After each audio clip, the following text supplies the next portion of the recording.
అందరికీ నమస్తే ప్రజలారా, welcome to MLR news Telugu. నేను మీ కొత్తూరు రమేష్. ముందుగా ప్రతి ఒక్కరు కూడా మన ఛానల్ని కింద ఉన్నటువంటి సబ్స్క్రైబ్ బటన్ నొక్కి సబ్స్క్రైబ్ చేసుకోండి. ఇక తెలంగాణ రాష్ట్రంలో ఆసరా పింఛన్లు పెరగబోతా ఉన్నాయా? పింఛన్ల పెంపు ఎప్పటి నుంచి కాబోతా ఉంది? ప్రభుత్వం ఆసరా పింఛన్లని పెంచేటటువంటి ఆలోచనలో ఏమైనా ఉందా అని చెప్పి ఇవాళ చాలా మంది కూడా పింఛన్దారులు మాట్లాడుకుంటా ఉన్నారు.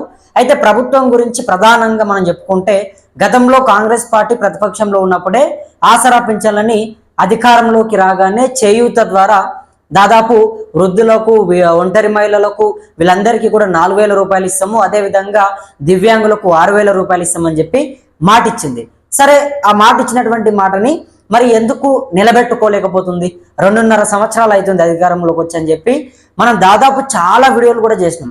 ఆసరా పింఛన్ల విషయంలో వికలాంగులు కానీ, ఒంటరి మహిళలు కానీ, అదేవిధంగా బీడీ కార్మికులు కానీ, చేనేత కార్మికులు కానీ, గీతా కార్మికులు కానీ, వృద్ధులు కానీ, ప్రతి ఒక్కరు కూడా ఆసరా పింఛన్ రాక, అదేవిధంగా ఆసరా పింఛన్లని పెంపు చేయక ఎన్ని విధాలుగా ఎదురు చూస్తూ ఉన్నారు, ఎన్ని రకాలుగా ఇబ్బంది పడుతూ ఉన్నారు అనేది ప్రభుత్వ దృష్టికి తీసుకెళ్లేటటువంటి ప్రయత్నం మీ అందరి వంతుగా నేను చేసిన.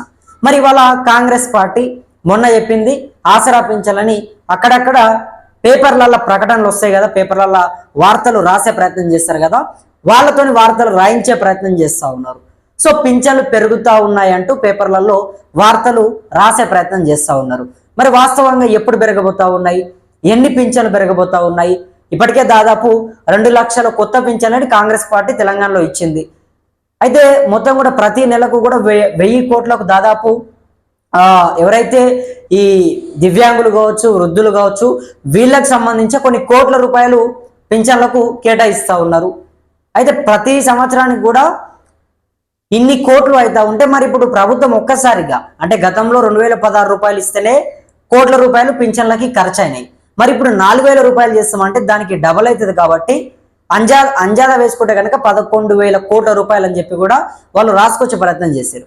మరి ఇప్పుడు ఏది ఏమైనా కూడా ఆసరా పింఛన్లని ప్రభుత్వం ఎప్పుడు పెంచుతుంది అని చెప్పేసి అందరూ కూడా, ప్రతి ఒక్కరు కూడా అడగడంతో ప్రభుత్వం కొంత మరి పేపర్లలో అయితే కొన్ని వార్తలు వచ్చే ప్రయత్నం చేశాయి, రాశారు. సో దాని ప్రకారంగా మనం చూస్తే కనుక పింఛన్లు పెరగబోతున్నాయంటూ కూడా వారు రాసుకొచ్చే ప్రయత్నం చేశారు. అందులో కూడా ప్రధానంగా వృద్ధులకు, ఒంటరి మహిళలకు, దివ్యాంగులకు, అదేవిధంగా బీడీ కార్మికులకు, చేనేత కార్మికులకు, గీతా కార్మికులకు, డయాలసిస్ రోగులకు, ఎయిడ్స్ రోగులకు, వీళ్ళందరికీ కూడా ఇప్పుడు ఉన్నటువంటి 2016 రూపాయల నుంచి ఒక 1000 రూపాయల పింఛన్ని పెంచుతారు అంటూ చెప్తా ఉన్నారు.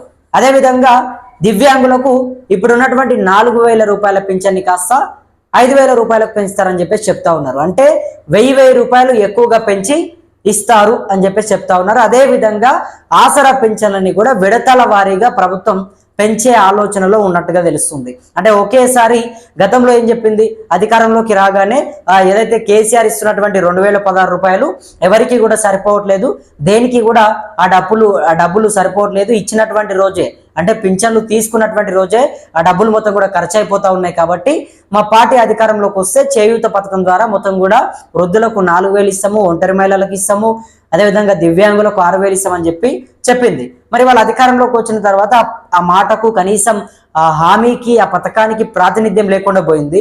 మనం ఎట్టకేలకు ఇన్ని సందర్భాల్లో అడిగితే ప్రభుత్వం ఇప్పుడు ఏం చెప్తా ఉన్నారంటే విడతల వారీగా పింఛన్లని పెంపు చేస్తారట. విడతల వారీగా అంటే ఒకేసారి 4,000 కాకుండా 2,500 ఒకసారి, తర్వాత 2వ విడతలో 3,500, ఇక మొత్తం కూడా 3వ విడతలో 4,000 రూపాయలు. ఈ రకంగా ఇప్పుడు రైతు భరోసా డబ్బులని విడతల వారీగా ఏ రకంగా అయితే వేస్తా ఉన్నారో అదే మాదిరిగా ఆసరా పింఛన్లని కూడా విడతల వారీగా ఒక్కొక్కసారి 500, 1,000 రూపాయలు ఈ రకంగా పెంచి మొత్తం కూడా 3 విడతల్లో 3వ విడత వచ్చేసరికి 4,000 రూపాయలని వృద్ధులకు, ఒంటరి మహిళలకు వీళ్ళకి ఇస్తారు. అదేవిధంగా దివ్యాంగులకు 6,000 రూపాయలని చేసే ప్రయత్నం చేస్తారట. మరి ఇప్పటికే చాలా మంది కూడా ప్రభుత్వం పైన ఒక ఆగ్రహాన్ని వ్యక్తం చేస్తూ ఉన్నారు. రాష్ట్ర వ్యాప్తంగా కొన్ని లక్షల మంది పింఛన్దారులు ఉన్నారు. మరి వాళ్లకు ఆసరా పింఛన్లని ప్రభుత్వం పెంచకపోవడంతో, ప్రధానంగా అధికారంలోకి వచ్చినటువంటి మొదటి 100 రోజుల్లోనే చేస్తామని చెప్పారు. కాబట్టి మరి ప్రభుత్వం కనీసం మాటని ఎందుకు నిలబెట్టుకోలేకపోతుంది? ఇచ్చినటువంటి మాటని పట్టించుకోకుండా ఆసరా పింఛన్లని పెంపు చేయకుండా మమ్మల్ని ఇబ్బంది పెడతా ఉంది అని చెప్పేసి అందరూ కూడా పింఛన్దారులు ప్రభుత్వం పైన ఒక తిరుగుబాటు చూపెడతా ఉన్నారు. అయితే ఈ నేపథ్యంలోనే ఇప్పుడు ఎంపీటీసీ జెడ్పీటీసీ ఎన్నికలు రాబోతా ఉన్నాయి. మరి ఆ ఎన్నికలని దృష్టిలో పెట్టుకొని ప్రభుత్వం ఏమైనా పింఛన్లని పెంచుతుందా అంటూ కూడా కొంత ప్రచారం జరుగుతూ ఉంది. ఎందుకంటే ఇప్పుడు మరి కాంగ్రెస్ పార్టీ పైన తీవ్రంగా రాష్ట్ర స్థాయిలో వ్యతిరేకత ఉన్నది కాబట్టి ఇప్పుడు ఎన్నికలు వస్తున్నటువంటి వేళ ఖచ్చితంగా కాంగ్రెస్ పార్టీని ప్రజలందరూ కూడా ఓడిపేశారు కావచ్చు, ఆసరా పింఛన్లు పెంపు చేయలేం కాబట్టి ప్రభుత్వానికి కూడా కొంత ఇంటెలిజెన్స్ ఉంటుంది, అన్ని కూడా తెలుస్తాయి. మరి ఈ నేపథ్యంలో పింఛన్లు పెంపు చేస్తే కొంత పాజిటివ్ వస్తుంది కావచ్చు. వృద్ధులు, ఒంటరి మహిళలు, అదేవిధంగా దివ్యాంగులు వీళ్ళందరూ కూడా మన సైడ్ మలుతారు కావచ్చు. పార్టీ పైన మళ్ళీ ఏదైతే ఉన్నటువంటి కోపం పోయి మళ్ళీ ప్రేమ పుడుతుంది కావచ్చు అని చెప్పి ప్రభుత్వం కొంత ఆసరా పింఛన్లని పెంపు చేద్దామనే ఆలోచనలో ఉన్నట్టుగా తెలుస్తుంది.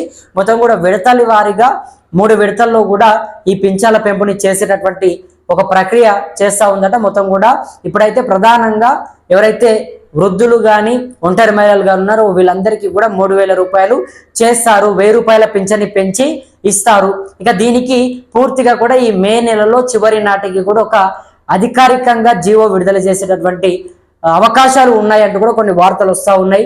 మరి దీంట్లో మీరేమనుకుంటా ఉన్నారు? ప్రభుత్వం పైన ఆసరా పింఛన్ల విషయంలో ప్రభుత్వం ఎటువంటి నిర్ణయం తీసుకోవాలి, ఎటువంటి అంశాలను తెరపైకి తీసుకురావాలి, అదేవిధంగా పింఛన్ల పెంపు విడతల వారీగా చేస్తామంటా ఉన్నారు కాబట్టి దీనిపైన మీ అభిప్రాయం ఏంటి? అప్పట్లో కేసీఆర్ ఇచ్చినటువంటి 2,016 రూపాయలు ఎవరికి కూడా సరిపోవట్లేదు, మేము రాగానే మొత్తం ఒకేసారి కూడా పెంచి 4,000 ఇస్తామని చెప్పింది. మరి ఇప్పుడు మాత్రం మా దగ్గర బడ్జెట్ లేదు, రాష్ట్రం అప్పులలో ఉంది, సో డబ్బులు సరిపోవట్లేదు, ఆర్థికంగా నష్టాలలో ఉంది రాష్ట్రం కాబట్టి కొంత విడతల వారీగా పెంచుకుంటూ వెళ్తాం, అందరూ కూడా సహకరించాలి పింఛన్దారులు అని చెప్పి ప్రభుత్వం చెప్తుంది. మరి దీంట్లో మీరు సహకరిస్తారా? మీ అభిప్రాయం ఏంటి ప్రభుత్వం పైన? అదేవిధంగా ముఖ్యమంత్రి కావచ్చు, మంత్రులు కావచ్చు, వీళ్ళందరి పనితీరు పైన మీరేమనుకుంటా ఉన్నారు? కింద కమెంట్ బాక్స్లో మీ అభిప్రాయాన్ని కమెంట్ చేసే ప్రయత్నం చేయండి. మరి ఆసరా పింఛన్లని పెంచే ప్రయత్నం చేస్తుందట, కానీ దీనికి సంబంధించి ఇంకా క్లారిటీగా ఒక జీవో విడుదల చేయాల్సినటువంటి అవసరం ఉంది. మరి జీవో వచ్చే వరకు కూడా మనం ఎదురు చూడాలి. అదేవిధంగా మీ అభిప్రాయం కింద కమెంట్ బాక్స్లో పెట్టండి. ఇంకా మీ గ్రామంలో కానీ, మీ గల్లీలో కానీ, మీ బస్తీలో కానీ ఎక్కడ ఎటువంటి సమస్యలు ఉన్నా కూడా మన దృష్టికి తీసుకొచ్చే ప్రయత్నం చేయండి. తప్పకుండా రైతులందరి పక్షాన, పేద ప్రజలందరి పక్షాన MLR న్యూస్ తెలుగు మాట్లాడడానికి, అదేవిధంగా మీ అందరి గొంతై ఇక్కడ ప్రభుత్వాన్ని ప్రశ్నించడానికి కొత్తూరు రమేష్ సిద్ధంగా ఉంటాడు కాబట్టి ప్రతి ఒక్కరూ మన దృష్టికి తీసుకొచ్చే ప్రయత్నం చేయండి. కింద ఉన్నటువంటి వాట్సాప్ నంబర్కి మీకు ఏమైనా సమస్యలు ఉంటే పెట్టండి. అదేవిధంగా మన ఛానల్ని కూడా సబ్స్క్రైబ్ చేసుకొని మనకు అండగా ఉంటారని చెప్పి నా మనస్ఫూర్తిగా వేడుకుంటూ నేను మీ కొత్తూరు రమేష్. ధన్యవాదాలు మిత్రులారా.